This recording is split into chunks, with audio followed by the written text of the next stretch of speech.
అండి డిసెంబర్ 2 నుంచి డిసెంబర్ 30 వరకు మార్గశిర మాసం ఉంటుంది. సంపదలకు దేవత అయిన లక్ష్మీదేవి మార్గశిర మాసంలో భూమిపై తిరుగుతూ ఉంటుంది.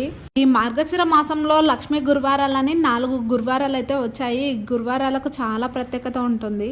ఈ మార్గశిర మాసంలో వచ్చే గురువారాలను లక్ష్మీ గురువారాలని కూడా అంటారు. కాబట్టి వీలైనంత వరకు లక్ష్మీదేవిని పూజిస్తే మీ ఇంట్లో ఉన్న దరిద్రాలన్నీ పోయి లక్ష్మీదేవి తాండవిస్తుంది అనమాట. అంతేకాకుండా తొలి గురువారం నాడు అమ్మవారు పుట్టిన వారంగా కూడా భావిస్తారు. ఈ రోజు ఒక విషయాన్ని బాగా గుర్తుపెట్టుకోండి. తల స్నానం చేసేటప్పుడు షాంపూని ఉపయోగించరాదు, నీటితోనే స్నానం చేయాలి, జుట్టును దూగరాదు, అలాగే చిక్కు తీయరాదు, నూనె పెట్టరాదు. ఇలా ఎందుకు చేయరాదో ఈ రోజు లక్ష్మీ గురువారం మొదటి కథను మీరు విన్నారనుకోండి, అందులో అన్ని క్లియర్ గా తెలుస్తాయి. మార్గశిరంలో మొదటి గురువారం రోజు సక్సెస్ఫుల్ గా పూజ అయితే కంప్లీట్ చేసుకున్నాను. ఇంకా నైవేద్యం పులగం చేశాను, దాన్ని కూడా కింద ట్యాగ్ చేశాను. ఇంట్రెస్ట్ ఉంటే ఎవరైనా చూడండి.